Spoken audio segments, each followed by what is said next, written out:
This is the story of Kurapika mastering Nen abilities and battling the Phantom Troupe.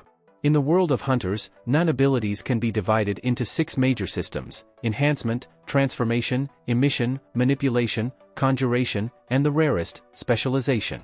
To become an excellent Nen user, one must first understand their own Nen system. Kurapika is indeed such a talented individual. Half a year later, Kurapika returned to the agency. The receptionist, with nails hammered into his face, was somewhat surprised by this. Compared to half a year ago, Kurapika had clearly learned Nen abilities, no longer invisible like before, and now qualified for employment. Going back half a year, although Kurapika had become a hunter, without mastering Nen abilities, despite the hardships of finding the agency, he could only leave in deep disappointment. After all, if Kurapika couldn't take on those mafia tasks, he might never fulfill his own wishes. Lost and forlorn, he passed by a man carrying a sack on his back. Unexpectedly, this man, sensing Kurapika's heavy heart, fired a Nen bullet at him. Fortunately, Kurapika sensed it and dodged in time, or he would have been shot in the head. The man with the sack approached Kurapika, greeted him, and said that meeting by chance was fate. He even claimed that the earlier bullet was a guide from an elder to a younger one. But who guides like that? Kurapika then noticed that the man had taken his hunter license. Who boasted about his strength, making Kurapika somewhat angry. Therefore, he immediately took out his weapon to prepare for battle. However, after just one encounter, Kurapika was killed instantly, kneeling in humiliation on the ground, allowing the rain to soak his clothes completely. Thinking back to the scene where he was just asked to leave the ear-piercing clan, realizing how weak he was, and how distant his goal of avenging his tribe was, Kurapika's sorrow and indignation were overwhelming. Perhaps seeing his own reflection in Kurapika, or sensing the pressure Kurapika was under, the man with the burlap sack did not make things difficult for Kurapika. He not only returned the hunter license to Kurapika but also expressed his intention to teach him Nen. This was truly a benefactor. The man with the burlap sack became Kurapika's Nen ability master, named Izunavi, an important figure in Kurapika's life journey. After a period of practice, Izunavi finally had Kurapika test his water divination ability. As Kurapika concentrated, bringing his hands close to the cup, impurities quickly appeared in the water. Izunavi determined that Kurapika belonged to the conjuration type, skilled at materializing aura into objects. However, Kurapika was not very satisfied with this. He hoped to become an enhancement type Nen user. But Izunavi explained that Nen abilities are innate and cannot be changed. Nevertheless, there was a possibility of learning other Nen abilities. Izunavi wrote down the probabilities of learning other Nen abilities with a charcoal pencil. It could be seen that the closer the Nen ability was to conjuration, the higher the probability of mastering it. However, the probability of mastering a specialist type ability was 0 because this ability is very unique and requires special lineage or environment to learn. As a conjuration, Kurapika, who is a specialist in Nen abilities, can at most learn half the power of the enhancement system by force. Therefore, Izunavi suggests that Kurapika learn stable power, as once the conjuration system is finalized, it can unleash great power. Izunavi suggests that Kurapika first decide what weapon to conjure. Half a year has passed since the days of learning Nen, and now Kurapika has returned having mastered it. He finally has the ability to find an employer for missions. Kurapika wants to find an employer participating in the Yorknew City auction. So, with the help of the Hunter Association, a commission from a human collector looking for a bodyguard catches Kurapika's attention. This is definitely the person he has been looking for. Thinking of the tragic fate of his clan, his eyes suddenly emit a fiery red light at the edges. Kurapika recalls his choice from half a year ago when he wanted to conjure a weapon, a chain, to lock all the members of the Phantom Troupe in hell. Now the chain will finally come in handy. After leaving the commission office, Kurapika passes by Melody, who is making her first appearance. Melody can discern the emotions and spirits of others from their heartbeat. She heard intense anger from Kurapika's heartbeat, which caught Melody's attention. Interestingly, Melody then also arrived at the commission office. At the entrance of a hotel, a hot purple-haired beauty named Baze gets out of a car. She is a bodyguard protecting the man in the back seat of the car. However, as the two are about to enter the hotel, they are stopped by a group of suited thugs who are being disrespectful.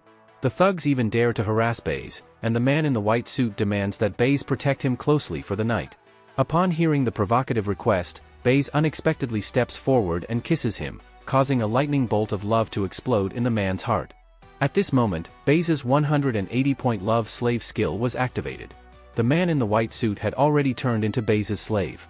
It turned out that Baze's kiss was not a gift of goodwill, but a means to make the other party her servant. The man in the white suit knelt down and directly transformed into a lapdog. Whatever the master instructed, he would do. Baze ordered the man in the white suit to take out the other 3 men in black suits. Seeing such brutality on the scene, the man in the suit entrusted to Baze was instantly frightened. He immediately turned around and drove away. Baze sarcastically commented, "Now I have to find a new employer again." A few days later, Kurapika arrived at the employer's mansion as scheduled. It was a vast luxurious estate. As he passed through the iron gate and entered the castle, the old butler welcomed Kurapika. Many people were already waiting inside, including Melody and Baze. After the 16 reserve bodyguards gathered, the employer on the electronic screen began to explain the assessment task. He stated that if the 6 of them wanted to become official bodyguards, they had to find any item on the list. Kurapika kept looking at the data card and unexpectedly saw the eyeball of the Kurta Clan on the list. Seeing the crimson eyeballs immersed in the solution, Kurapika could not contain his emotions. His scarlet eyes were about to appear again. It should be noted that he was currently wearing contact lenses. The tall and slender Basho beside him even asked Kurapika what was wrong, as his expression was so grim. When he noticed Kurapika looking at the eyeball of the Kurta Clan, he casually made a few remarks. At this moment, Kurapika was desperately trying to control himself, and he excitedly told Basho to shut up. So this man, who seemed quite powerful, could only pretend that nothing had happened. Kurapika knew he must control his anger now and then complete the assessment perfectly in order to gain the trust of the employer. He was very clear that the man on the screen might just be a cover. He and a few others then planned to leave first. But Basho suddenly found that the door handle couldn't turn. At this moment, the client suddenly indicated on the screen that although finding the list of treasures was important, the level of strength of everyone was also a major focus. Therefore, there must be at least the strength to leave the mansion safely. A sound of explosion came from outside the door. In the smoke, a group of black-clothed people with knives and swords rushed out and quickly charged towards everyone. Facing these enemies, Kurapika resolutely stood at the forefront. He swung the chain jail on his ring finger, but seeing this scene, the black-clothed men immediately turned their knives into guns and continuously fired bullets. The people present either lifted tables to block or used the butler as a scapegoat. Only Kurapika used the spinning chain as a windmill to directly block all the bullets. This cool operation attracted everyone's attention. After shooting, the black-clothed men switched to knives for close combat. However, Kurapika dodged and maneuvered, and no one could land a hit on him. Kurapika jumped back onto the stairs. He wanted to observe the situation of the enemies from a high vantage point, but black-clothed men appeared on the second floor as well. They forced Kurapika onto the chandelier, but even so, they continued to wield their swords. At this time, Basho on the first floor took the initiative to strike the black-clothed men with iron fists. When he punched the black-clothed man, he seemed to sense something. At the same time, Kurapika also noticed something unusual on the chandelier. He immediately leaped down and held the monkey man at knife point. It turned out that Kurapika had deduced that the monkey man was the mastermind behind the black-clothed men. Kurapika demanded that the monkey man stop the black-clothed men's activities within 3 seconds. The threatened monkey man had no choice but to comply. As a result, all those black-clothed men turned into a single piece of clothing. It was unexpected that these black-clothed men were all puppets. At this moment, Basho also suddenly realized. No wonder he had felt something strange just now. However, even though he had discovered the true identity of the black-clothed men, he never expected that the monkey man was the mastermind behind them. Kurapika was indeed clever. The monkey man asked Kurapika how he had found out. Kurapika explained that he had a clear view from above. Because the monkey man was the only one not attacked by the black-clothed men, and when the black-clothed men on the second floor saw him jump onto the chandelier, they just gestured with their weapons in place. That's how Kurapika deduced that the monkey man was the mastermind behind it all and also an end user specializing in emission. After being exposed, the monkey man had to admit that he was indeed the one behind it all. His name was Shachimono, a hunter hired by the boss to test everyone's strength. He just didn't expect to be discovered so quickly. Since he was not an enemy, Kurapika put down the knife. But then the monkey man started causing trouble again, saying that out of the 5 present, only 4 were applicants, so it was not certain that they could safely leave the mansion. This statement made everyone uneasy. Was what he said true? At this moment, Kurapika remained calm and composed. Since the possibility of a trap could not be ruled out, he decided to use his abilities to investigate one by one. Kurapika then lowered a chain with a small ball attached to it. He aimed the small ball at everyone, but it only moved when it reached the black man. The undercover investigation revealed that it was the Black Man. However, the Black Man was very angry and questioned what the swinging iron ball proved. At that moment, Melody explained that it was called a pendulum, which could be used for divination and to determine if someone was lying. The Black Man wanted to argue further, but Melody insisted that he was the undercover agent, demonstrating her ability to detect lies by listening to heartbeats. Now that both undercover agents had been exposed, Basho was eager to fight, but the Black Man resisted stubbornly and even tried to blame Kurapika and Melody. The Black Man accused Kurapika and Melody of conspiring against him, but Basho intervened. He took out a pen and wrote a haiku in his notebook, "Anything he beats will catch fire." This was his nen ability, Wandering Haiku Poet, which made his written haikus have real effects. In the astonished eyes of the others, Basho punched a chair, and indeed, the chair burst into flames. After demonstrating his ability to burn the chair, Basho wrote another haiku, "Anyone who does not answer truthfully will be burned to death." Basho began by asking each person present if they were undercover, and each person answered truthfully. Finally, it was the turn of the Black Guy. He struggled internally but ultimately admitted to being an undercover agent. The Black Guy said his name was Squala, a hunter with the ability to manipulate objects.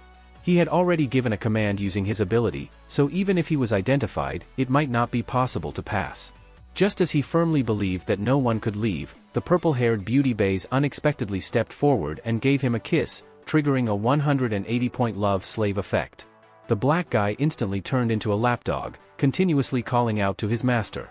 Bays used this opportunity to extract information from him by stepping on him. In the midst of everyone's shock, the Black Guy revealed his ability. He was a dog breeder, and dogs under his command were positioned in various corners to attack anyone trying to leave. At Bays' request, the Black Guy immediately released his ability, allowing everyone to finally leave. At this point, Basho and the others began introducing themselves, with the exception of Kurapika, who remained cold and uninterested in making more friends. Under the moonlight, Kurapika walked alone through the forest, anticipating the auction and the opportunity to defeat the Phantom Troupe. His aura surged, and his fiery red eyes revealed his excitement. Kurapika vowed to use his eyes to send the troupe to hell. On the vast ocean, Killua and Gon sat on a boat and were about to reach Yorknew City. It had been half a year since they last saw Kurapika and Leorios. The thought of the four of them being able to gather together immediately was truly a happy thing. Of course, obtaining information about Greed Island and finding clues about Jing's whereabouts were also very important. At that moment, a messenger hawk flew in from the sky. It turned out that through hacking technology at home, the messenger hawk had helped Gon find the gaming website. The information Gon needed had finally been obtained. To search for clues about Greed Island, Gon and Killua went to an internet cafe to log into the Hunter-exclusive website to search for information. Unexpectedly, a tavern appeared on the computer screen. Clicking on the bartender in the image revealed content related to Greed Island. After spending 20 million Jenny, a burst of golden light emitted from the screen and transported Gon and Killua to the tavern. The bartender explained to them in person about the Greed Island game. There were a total of 100 sets of this game, developed by several NEN users. When the game started, the nun on top would pull the player into the game. Only NEN users could enter the game world, and as long as the player was alive in the game, even if the plug was pulled, the game would continue to operate. The game would only stop when the player died. Currently, a wealthy individual was recruiting professional hunters to challenge and clear the game. The bartender then mentioned that 7 sets of Greed Island games would be auctioned in Yorknew City, with a starting price as high as 8.9 billion. Gon was truly shocked to hear this, as it was 3 billion more than the original price. It was simply a staggering price. However, Gon remained confident in his heart, stating that he would definitely acquire the game for his father. Back in the real world, in order to raise funds to purchase the game, Gon and Killua prepared to sell treasures to make a profit. You should know that they earned 800 million Jenny in the Heavens Arena. So after a lot of effort in buying low and selling high, the two made a lot of money at the flea market. However, after changing scenes, the two sat desolately by the hot spring. Their original wealth of 800 million was reduced to only 10 million because Killua wanted to make even higher profits and chose to trade on an irregular website. Losing the capital was inevitable. Now the two had to find other ways to make money. On the other side, in the villa, Kurapika, Melody, and others had already found the treasures needed for the transformation. They entrusted a man and immediately passed the test. His name was Dalzaline. In fact, he was just the captain of the guard. After successfully recruiting the four, he began to assign tasks. The first task for the group was to escort the boss to the restaurant in Yorknew City. However, Kurapika took on the role of the thorn in this first task. He wanted to know who would target the boss. But for Dalzaline, it didn't matter who it was. The bodyguard's task was just to protect the boss's safety. After assigning the task, Dalzaline took the group to meet the boss behind the scenes. However, when the bodyguard group saw the boss in the room, they were all shocked by her appearance. The so-called boss turned out to be a blue-haired cute girl named Neon. Her sweet smile was a stark contrast to the image of a gang leader. Everyone found it hard to understand because the image of a gang leader should be fierce and intimidating, right? But when they realized she was the person who collected human bodies, it all made sense. The next day, in a slightly sacred church, the members of the Phantom Troupe, who had been prepared for a long time, finally began to appear one after another. The first to arrive were the leader Krallo, as well as Shalnark and Finks. Then the sexy suit-wearing Lady Pakunita also showed up. Following them were the bandaged man Banolanov and the long-haired Kurapika covering his eyes. The muscular man with a lion's head, Uvijin, also promptly appeared. As there were still a group of members who would arrive later in the evening, the leader temporarily refrained from giving orders. This made Uvijin quite unhappy as he was really eager to know what the leader wanted him to do. Destruction and killing were what Uvijin most wanted to do. Fortunately, at that moment, the bespectacled cute girl Shizuku suddenly appeared, which made Uvijin stop his incessant chatter. On the other side, after Kurapika and his group disembarked from the airship, everyone boarded a car to escort Neon to the hotel. However, on the way, Dalzaline handed Neon a stack of documents, claiming they were from Neon's mafia father's friend, hinting that her father seemed to want her to do something. This immediately triggered Neon's spoiled attitude, and she quickly called her father Light Nostrade to demand something in return. After obtaining what she desired, the opportunity to personally attend the auction to bid on a princess's mummified body, Neon was ecstatic. She then immediately used her Nen ability, summoning a demon-like figure from her pen, which began writing continuously in a notebook. Neon's Nen ability allowed her to predict events that would occur within a month, a terrifying power to everyone. No wonder Neon's father, Nostrade, protected and pampered his daughter so much. Upon hearing this, Kurapika understood clearly that without this daughter, Neon's father would not have been able to reach his current position. As Kurapika and his group sped along the road in their car, Maki led Phaeton, Franklin, and Nobunaga's through the wilderness. This was the long-awaited reunion of the Phantom Troupe members after 3 years, and it was unexpected that both members 4 and 8 had been replaced. When the topic of Hisoka's inclusion was brought up, Phaeton was displeased. He believed that the leader should not continue to tolerate Hisoka. However, Nobunaga immediately retorted, stating that Hisoka's skills were impressive. The versatile ability of love is simply too useful. Upon hearing this, the tall and thin Franklin became very dissatisfied. Do you think the leader is afraid of Hisoka? The two immediately disagreed and began to fight. It seems that the members of the Phantom Troupe have a strong bond. In the evening, Kurapika and his group successfully arrived at the hotel. Dalzaline reported the results of the divination to Neon over the phone. In the poem written by Neon, it hinted that the 4 clients participating in the auction would all die. This indicates that danger awaits anyone who attends the auction. However, what Neon wants most now is to personally attend the auction and retrieve the princess's mummy. Neon's ability cannot be used on herself, so if she were to attend the auction, her fate might be similar to that of the 4 clients. Upon hearing this, Nostrade immediately excitedly instructed Dalzaline to take Neon back. However, with Neon's princess-like temperament, if she were to have an episode, who could control her? Nostrade had no choice but to instruct Dalzaline not to take Neon to the venue. After hanging up the phone, Nostrade sighed as he looked at the photo of himself and his daughter on the table. In any case, his precious daughter must not have any accidents. In the middle of the night, in the church, only Hisoka was missing among the 13 members of the Phantom Troupe. Just as everyone was complaining, a figure appeared in the corner. It was Hisoka, who had arrived late. Upon seeing everyone present, Uvijin immediately inquired about the leader's mission. The leader stated that they were to seize the treasures of the underground auction. While the crowd was still debating what the treasure was, the leader who had been hiding in the darkness finally revealed his handsome face. He declared that it was all the treasures. Upon hearing the leader's bold declaration to sweep everything clean, Uvijin couldn't help but react. You see, the auction is managed jointly by the world's underworld organizations. If they act recklessly, they would be against the underworld forces worldwide. But the leader, upon hearing this, narrowed his eyes. Are you afraid? He asked. Uvijin immediately revealed a chilling smile. His previous emotional outburst was not fear, but excitement for the upcoming chaos. Yuvajin urged the leader to give the order quickly, he was eager. At this moment, the leader remained indifferent. He specifically allowed everyone to eliminate anyone who might cause trouble. A massacre seemed inevitable. The Phantom Troupe was about to take action. Kurapika and others also received their mission. They were to acquire 3 items at the auction to satisfy Neon's desire for collecting: the full-body mummy of Princess Korko, a tissue used by a famous actor, and the eyeballs of the Kurta Clan. Upon hearing the news about the Scarlet Eyes, Kurapika's expression changed instantly, catching the attention of Melody, who was nearby. The meeting day with the Yorknew City auction finally arrived on September 1st. Gon and Killua first went to the market to shop around and planned to buy a cell phone. Just as they were about to be deceived by the shop owner, Leorios appeared. With Leorios, the master of bargaining, they finally got the most advanced phone at half the price. This really made the shop owner doubt life. However, Leorios' abilities were not that great. He only learned one ability and hadn't even heard of the 4 major principles. The gap between him and Gon was quite large.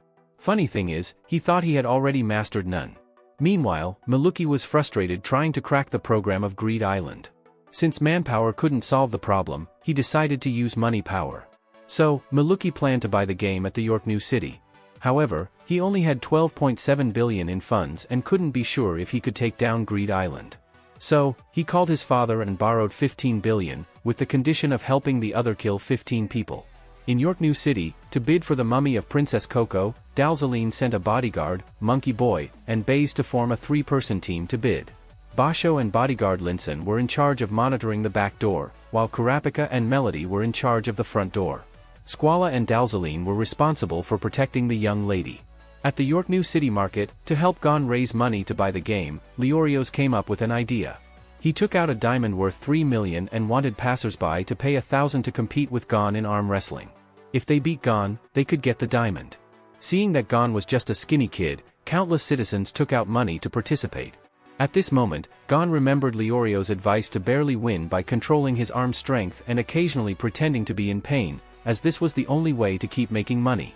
Soon Gon welcomed his first opponent, a black-skinned strongman who held Gon's hand with a fierce momentum. As soon as the match started, the two fell into a long stalemate. In order to perform the difficult effect, Gon shouted and twisted his face in pain again and again. Finally, he barely won the victory. Then Gon continued to face the second challenger. Beside him, Killua watched coldly. Although cheating to win money could earn 10,000 jenny at a time, to make 8.9 billion, when will it end? This is really a good idea. Unconsciously, Gon had already won 150 people. At this time, another player came to challenge. Unexpectedly, it was the Phantom Troupe's Shizuku. After Shizuku paid the challenge fee, she started the match with Gon. Unexpectedly, the two tangled for a long time until Gon barely won in the end. After Shizuku left, Killua asked Gon if he was acting, and Shizuku also praised Gon's wrist strength. She was a little regretful that she didn't get the diamond she wanted. Phaeton then asked Shizuku why she didn't compete with Gon using her left hand. After all, she was left-handed.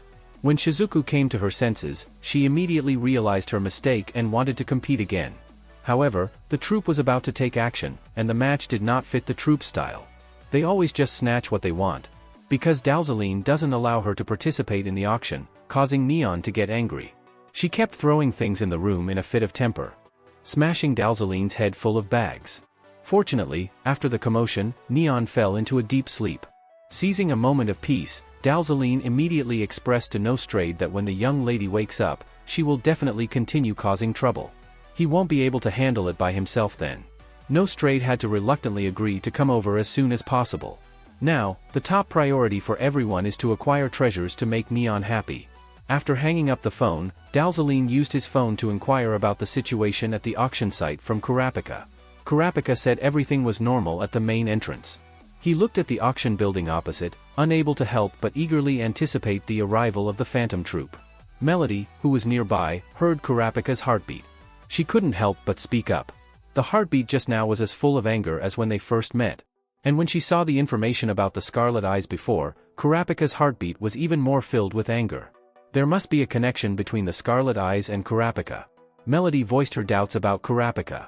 Unable to deceive her, Kurapika revealed his Kurta Clan identity. His goal is to retrieve the Scarlet Eyes that are scattered outside with his companions. At this point, Kurapika already harbored murderous intent towards Melody. He sternly asked if she would tell Dalzaline about this. but Melody had already seen through this. She said she didn't want to die. Kurapika was surprised by Melody's response and immediately asked her about her reasons for being a bodyguard. It turns out Melody is also a hunter. Her goal is to find a piece of sheet music called the Dark Sonata. This piece of music is said to be a solo piece composed by the Demon King, divided into 4 parts for piano, violin, flute, and harp. If a human performs or listens to this sonata, they will face terrifying disasters. Kurapika finds it hard to believe in the existence of a Demon King. So, Melody rolls up her sleeves to reveal her arms, which have withered like tree trunks. This shocks Kurapika immensely. Melody indicates that this is just the result of listening to one movement. She and her friends were drunk at the time, so they were feeling bold. The Melody's friend who played the piece died on the spot, and her own arm was destroyed after listening to a movement. Melody feels responsible for all this and wants to find the score to make it disappear from the world completely. At the same time, she wants her body to return to normal. She and Kurapika are actually of the same kind. In the bustling underground auction of Yorknew City, all the famous gangster clients and bosses in the audience are looking forward to the host's appearance. However, the one who steps onto the stage is Phaeton in a suit and Franklin. After Phaeton declares death, Franklin's fingertips suddenly open up to reveal bullet hole-like black holes. Then, to the horror of the crowd, countless Nen bullets shoot out from Franklin's 10 fingers, initiating a horrific massacre. This is Franklin's ability, double machine gun, which is far superior to Marchand's. Monkey Man and Baze, who were preparing to auction off a mummy in the audience, are stunned. Fortunately, they quickly react. Monkey Man immediately summons black-clothed Nen users to protect himself, but these black-clothed individuals are as fragile as balloons and are instantly blown up by Franklin's bullets. Franklin is a manipulator Nen user, and his Nen bullets are incredibly powerful. Monkey Man then quickly called the boss with Baze and the big bodyguard. But at this moment, a thought bullet actually blew his head off. Monkey Man ended up the role. Baze and the big bodyguard took the opportunity to escape to the scene, thinking they could escape disaster. However, Shizuku appeared suddenly. She immediately hammered the bodyguard who was about to make a phone call to death. Shizuku's weapon is a vacuum cleaner with sharp teeth all over it. The vacuum cleaner licked its big tongue, looking quite eerie. Baze was so scared that she dared not use her tongue-kissing skill. She hurriedly ran away. But Shizuku just swung the vacuum cleaner over, and Baze fell to the ground. By the time Shizuku returned to the venue, it had become a scene of carnage, with no one alive. Shizuku began to clean up. Her vacuum cleaner, named Bulging Eye Fish, can absorb all dead things, whether it's corpses, tables, chairs, or blood. Everything can be absorbed. The huge venue was soon cleaned spotlessly, a process that looked quite relieving. Just then, a few people discovered that there was still a gangster alive. He angrily shouted, threatening that the mafia would definitely avenge everyone and find the family members of the troupe and dismember them. Seeing the gangster about to talk tough, Phaeton flashed over and swiftly beheaded him with a hand knife. He sneered, "What is this thing called family?" It's unclear if Phaeton really thinks that way. On the building opposite the auction house, Kurapika and Melody saw countless gang members running into the auction house. They immediately notified Dalzaline that something was happening on the scene. When the mafia reinforcements armed with guns broke into the scene, the empty scene inside stunned them because there was not a single person inside except for dense bullet holes. And when they arrived at the underground vault, it had already been swept clean. The gang quickly blocked the roads and gathered manpower to capture the mastermind behind all this. However, several members of the Phantom Troupe had already taken a hot air balloon to their base. It's just strange that the auction items were neither in the vault nor in the hands of the troupe. Yuvajin informed the leader of this by phone. His idea was that there was a mole among the troupe members, but the leader immediately denied it. If a member is a mole, it must be because of benefits and betrayal. However, whether it's money, fame, or status, these things are not worth mentioning to the troupe members. How could a member be a mole for such superficial things? Of course, there are indeed people with ulterior motives, like the leader's sidekick, Hisoka. However, this time the information was not leaked by Hisoka. Therefore, the leader believed that the other party only got a dangerous message about a treasure, so there was no specific arrangement against the troupe. Krallo then asked who moved the goods, but Yuvajin first talked about the mafia's organizational structure. The underground auction was hosted by the mafia's top brass, who are the leaders of the various districts of the 6 continents, collectively known as the 10 Dons. Under the 10 Dons, there is a combat force team called the Shadow Beasts. According to the testimony of the captured prisoners at the time, a shadow beast named Owl came to the vault to move things. Owl walked into the vault empty-handed and then walked out empty-handed, but the treasures had indeed disappeared. The leader therefore concluded that the other party had a similar ability to Shizuku. Now that the enemy's situation has been roughly understood, the captain ordered Yuvajin to slaughter the gang pursuers. This way, they can lure the shadow beasts out and capture them all in one fell swoop. The hot air balloon they were riding on was finally discovered by the gang members. Countless members of the mafia followed the hot air balloon to a canyon. Kurapika and others also rushed to the scene by car. The first group of gang members below the canyon loudly provoked Yuvajin and the others. Yuvajin bravely stepped forward to confront them. He had been suppressing his urge to kill for a long time. So, he slid down the canyon all the way and walked up to a big boss. The big boss was clearly a leader and demanded that Yuvajin quickly reveal the whereabouts of the treasures, or else he would have no way to survive. Holding a gun, he displayed a domineering demeanor. However, Yuvajin laughed chillingly at the threat from the big boss. Enraged, the big boss fired his gun, but Yuvajin caught the bullet with his teeth. Yuvajin was an enhancer-type nin user and the physically strongest person in the group. How could ordinary firearms harm him? The big boss panicked, but he had no chance to regret his mistake of targeting the wrong person. Next, Yuvajin slapped him across the face, causing the big boss's head to tilt to the side. Then, with a single grab, Yuvajin smashed the big boss's head open.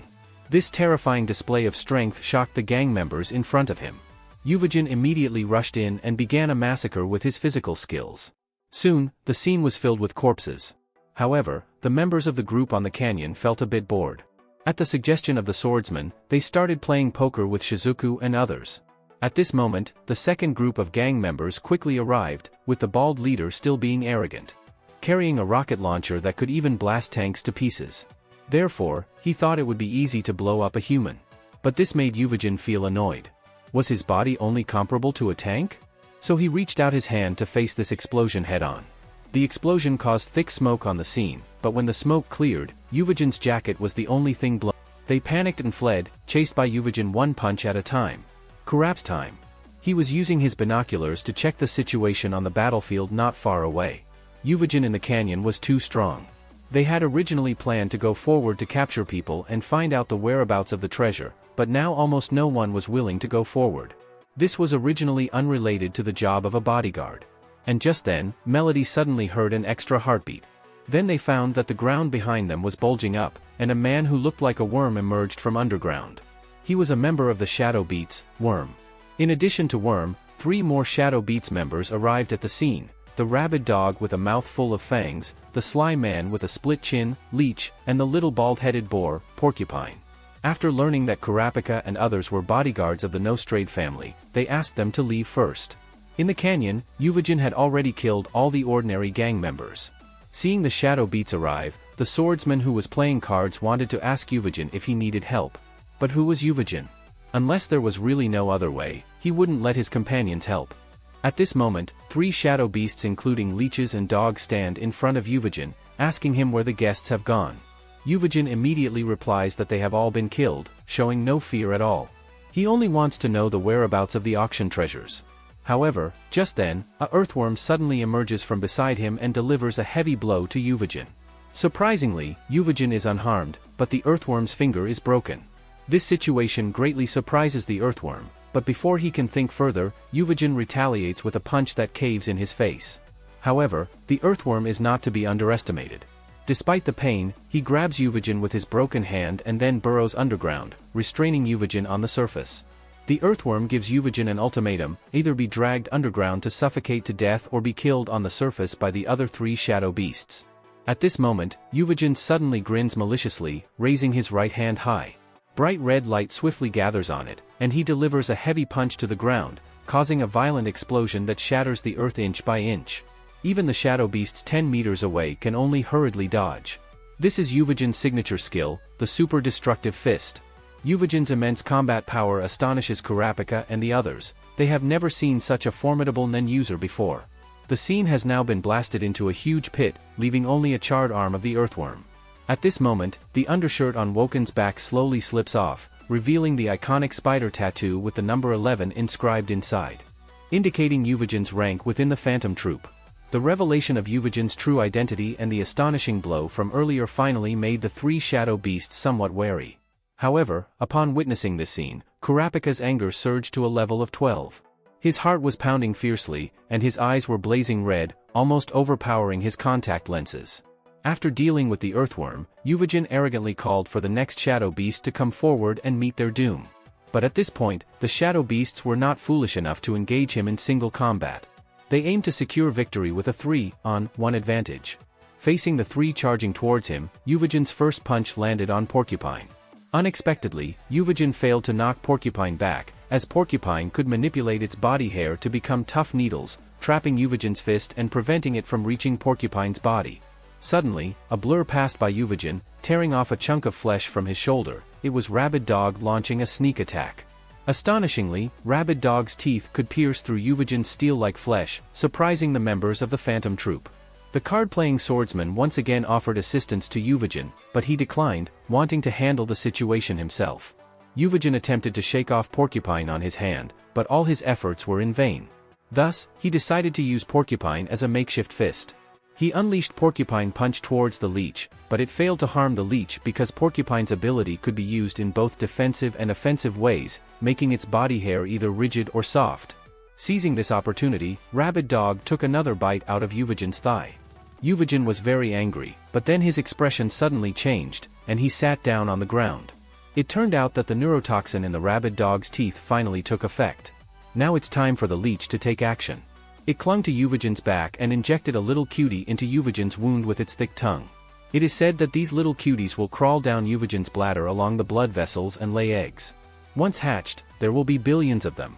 Yuvajin will go crazy and die from the intense pain. The leech seemed to have already thought of that scene, but Yuvajin opened his mouth and bit off half of the leech's brain, which had been arrogant just now. Yuvajin even started chewing. The ferocity of this cannibal made the remaining two dark beasts truly fearful. Yuvajin's expression was bloodthirsty, indicating that killing only requires the part above the neck to move.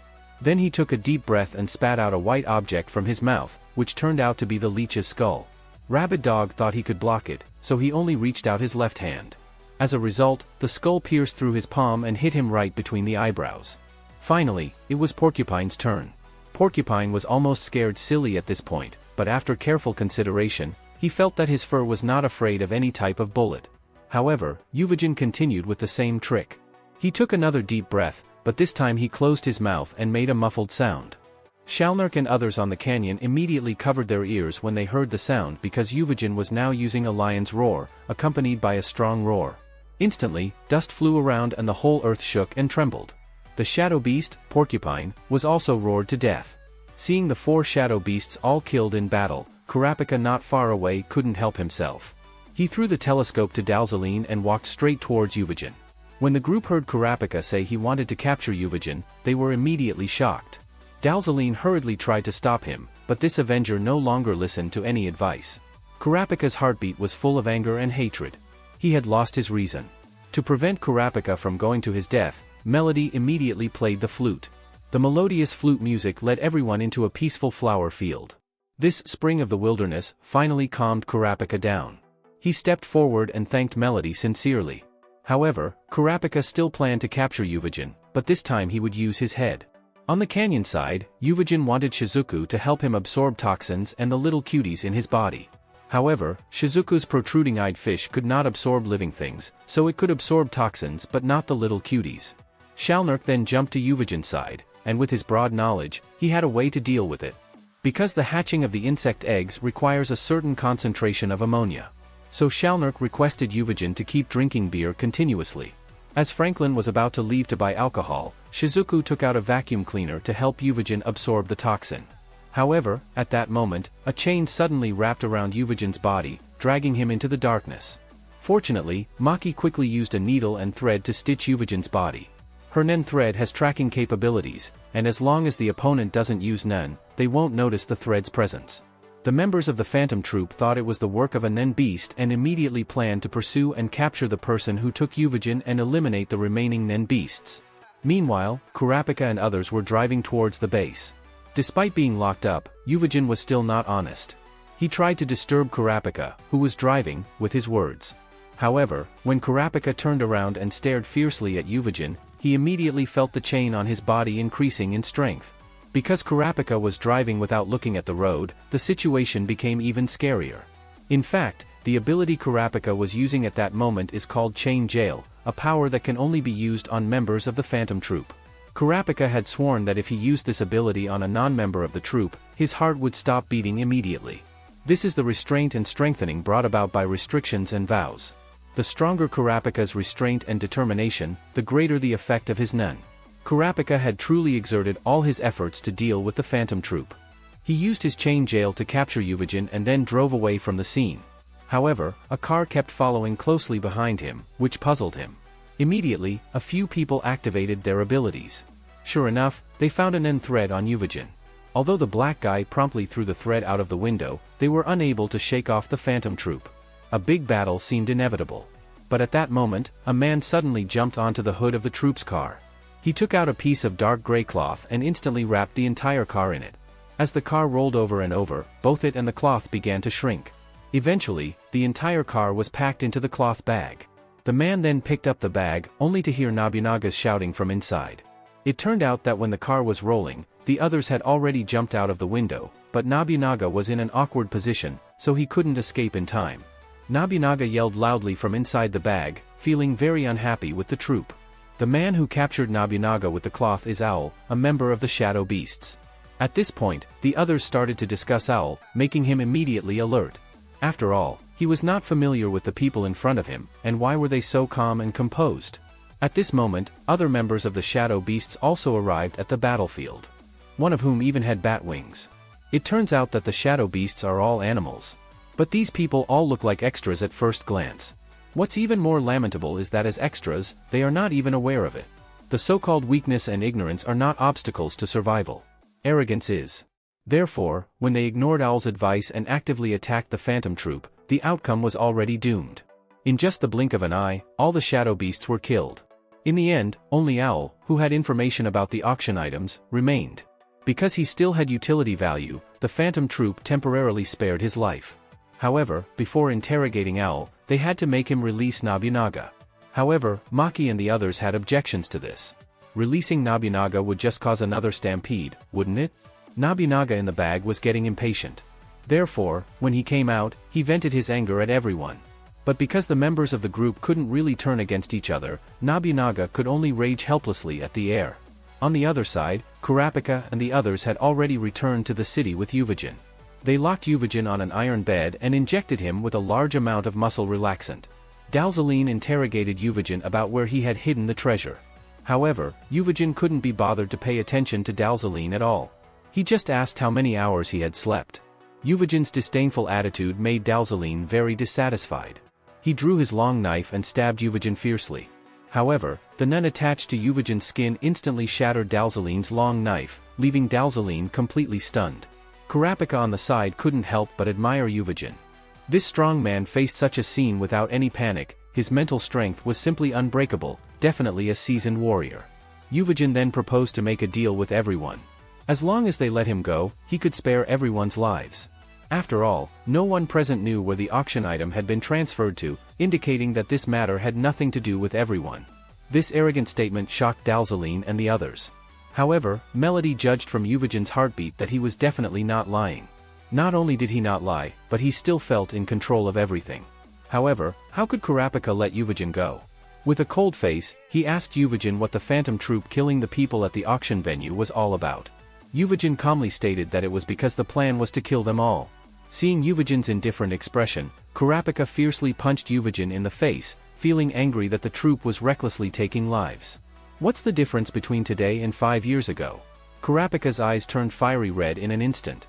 Basho immediately stopped Kurapika, telling him not to get too agitated. Captain Dalzaline then made a decision. Since the auction item was fine and capturing Yuvajin alive was of no use, they would hand Yuvajin over to the mafia to deal with. Kurapika angrily walked out of the door, thinking of the monkey boy and bays he had recently met. It was clear that Kurapika was truly cold-faced but warm-hearted. Melody came over at this moment to comfort Kurapika. Seeing the smiling face of the hamster girl, Kurapika's mood calmed down slightly. But then his phone suddenly received a text message, causing Kurapika to hastily leave. At the same time, the captured owl beast was covered in blood, tortured beyond recognition. Although Phaeton had not yet asked him anything, the owl had already handed over the bag containing the auction item, revealing Phaeton's terror. Inside the church, Hisoka suddenly told the leader that he needed to go out for a while. The leader agreed without questioning Hisoka's purpose at all. In the office of the restaurant, Dalzaline was explaining to the upper echelons of the mafia about capturing the culprit of the auction and wanted them to take over. The person on the phone was very surprised by this, as even the shadow beast had been completely wiped out. Dalzaline broke out in a cold sweat upon hearing this, realizing how terrifying these people were. After hanging up the phone, he still felt lingering fear and decided to personally guard the treasure. The scene shifted to the other end of the phone call, where a member of the mafia had an antenna inserted into his neck, with Shalnirk smiling faintly behind him. Kurapika left the restaurant and arrived at an abandoned amusement park, where Hisoka was already waiting on the carousel. Of course, Hisoka didn't call Kurapika there to fight, he hoped to cooperate with Kurapika. To show his sincerity, he first shared information about the Phantom Troupe with Kurapika. The troupe has a total of 13 members, each with a spider tattoo and a number. As long as the current member is defeated, one can join the troupe. However, the leader, Krallo, can also find replacements for new members. The main activities of the Phantom Troupe are robbery and murder, but occasionally they also do charity work. At this moment, Kurapika was really curious. He wanted to know the reason why Hisoka wanted to cooperate with him. Hisoka then explained that he defeated the former number 4 of the troupe 2 years ago. His goal in joining the troupe was to have a fight with the leader. However, the leader's security measures were very strict. There were always 2 or more members guarding him, and the leader would always disappear after completing a mission. So Hisoka couldn't find a chance for a one-on-one fight at all. In fact, Hisoka just wanted Kurapika to help him create an opportunity to fight the leader one-on-one. For this, he could tell Kurapika about the abilities of 7 troupe members. On the other side, Dalzaline finally waited for the mafia to come and take over the hideout. However, when he opened the door, the mafia members laughed and said that they had changed their appearance and Dalzaline almost didn't recognize them. It turned out that these people were actually disguised as Finks, Shalnirk, and others. Poor Dalzaline didn't even have a chance to speak before Finks behind him stabbed him to death on the spot. Then everyone took off their disguises. Shizuku first used her vacuum cleaner to absorb the toxins from Yuvijin's body. When the restraints on Yuvijin were removed, he immediately roared in anger. Yuvijin, in extreme anger, vowed to take revenge on the chain user. However, when he broke through the wall to find the person, he realized that the person had already disappeared. Who asked for Yuvijin's voice to be so loud? Nevertheless, the people had been rescued and the goal of obtaining the treasure had been achieved, so Shalnirk planned to leave with Yuvijin. However, Yuvijin was unwilling in his heart. He gritted his teeth and stated that he would not return until he settled things with the chain hand. At that moment, in the amusement park, Kurapika was still considering the proposal of cooperation with Hisoka. Melody called to inform that Yuvijin had been rescued and that Captain Dalzaline was also missing. Therefore, she hoped that Kurapika would return immediately to discuss the next steps. Kurapika became anxious. After hanging up the phone, he asked Hisoka if he knew about the Scarlet Eyes, but Hisoka claimed to be unaware. Regarding mutual assistance, Kurapika still did not give a definitive answer, stating that it would be discussed when they met the next day. After Kurapika reunited with Melody and the others, they began to discuss their next course of action. The black guy informed everyone that their nominal boss, Neon, was actually the daughter of the mafia boss, Nostrade. Since the mission was incomplete and Captain Dalzaline was deceased, a new captain was needed to establish contact with Nostrade. Kurapika decided to wake up the sleeping Neon and have her provide Nostrade's contact information. Upon waking up, Neon looked confused. Kurapika then informed her about the attack on the auction and the deaths of Monkey Man and the others, but Miss Neon showed no concern. She was only interested in the whereabouts of the auction item, the mummy. Neon's indifference really surprised Kurapika. However, Kurapika is no longer interested in investigating. He directly asked Neon for a phone and handed it to the black guy, hoping he would contact Nostrade. The black guy was instantly shocked. Later, under Melody's leadership, Kurapika temporarily became the captain. This fulfilled Kurapika's original goal of joining the gang early. After contacting Nostrade, his captaincy was finally confirmed. Nostrade instructed Kurapika to protect Neon before he arrived. On the other side, in a residential house, the unlucky homeowner had already been killed. Shalnirk is investigating Kurapika's information on the Hunter website for Yuvijin. He confirmed Kurapika's employment with the Nostrade family through the location where Yuvijin was detained, thus tracing Kurapika's possible whereabouts. By this time, Yuvijin had already drunk enough beer. Knowing that Shalnirk easily found the chain hand, he excitedly kissed Shalnirk directly, leaving Shalnirk stunned. After finally coming to his senses and seeing Yuvajin about to jump out the window, he specifically reminded him not to be careless. Yuvajin then showed a confident smile and left without looking back. Meanwhile, Kurapika was logging into the Hunter website. He found that information about the Nostrade family's assets had been leaked. As a result, the enemies might know the room number of Neon. Kurapika immediately asked Melody to move Neon. He himself had to stay behind to confront the approaching enemy. At this time, Yuvajin had already broken into a suspected location of the Nostrade family and did not find Kurapika and the others. He grabbed the head of a big-bellied man with one hand and learned from him about the divination ability of their young lady Neon. No wonder the shadow beasts could transfer the goods in advance. So, it was this young lady who made the prediction. Yuvajin suddenly felt a bit tricky. In the hotel room, Leorios was calculating the current assets he had, which were a diamond ring worth 3 million, 2.4 million in cash, and 2.75 million obtained from arm wrestling with Gon, totaling around 8 million. However, this amount of money was far from the 8.9 billion needed to purchase Greed Island, so Leorios planned to use some improper methods. He mysteriously stated that as long as he could lure out the mole from underground, he might achieve his goal. In any case, Gon didn't understand a word of this. He didn't know what moles had to do with money. The next day, Leorios had Gon continue to set up a stall for arm wrestling, but this time, there weren't many people willing to participate anymore. After all, the news of Gon defeating 500 people had already spread.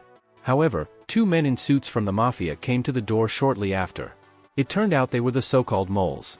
The tall and short Mafia members were not there to challenge Gon to arm wrestling. Their goal was to take Gon to make big money. Leorios was secretly pleased to see his plan succeeding. The 3 of them then followed the Mafia members all the way to the underground arena, where 2 strong men were conducting an arm wrestling competition. The stakes for the match were as high as billions, meaning winning a match could earn a dividend of tens of millions, and bets could also be placed. Leo was very excited about this, but when he found out they would take a 50% cut as an introduction fee, he was somewhat displeased. Fortunately, he could also place bets himself, so it didn't matter much. However, just as Gon was about to enter the match, a pale clown host jumped onto the stage and interrupted the match. He announced the cancellation of the arm wrestling match and revealed that a conditional auction would take place next, involving a game of hide and seek. Staff members distributed information to all the audience members, which surprisingly featured photos of 7 Phantom Troupe members. The host stated that anyone who captured a target and brought them in could exchange them for 20 billion Jenny. Upon hearing this astronomical figure, Gon and Killua were extremely excited. If they caught them all, it would be 140 billion. However, the observant Killuas noticed that things were not as simple as they seemed. After leaving the underground arena, Killuas informed Gon and Leorios that the so-called conditional auction was actually a bounty hunt. This meant that even the Mafia admitted they couldn't capture these people themselves.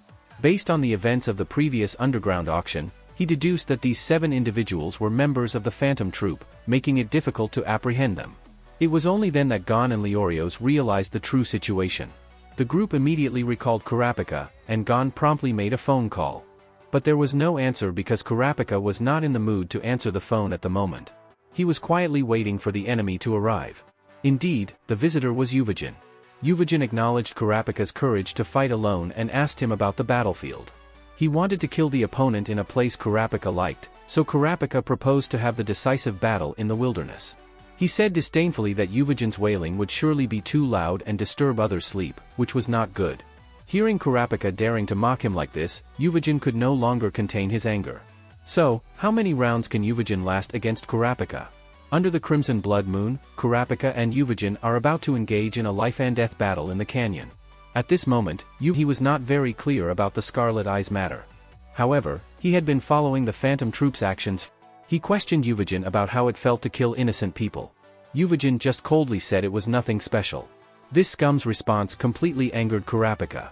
Trash like this should pay with their lives. If nothing had happened, Yuvajin was truly suggested that he was an enhancer.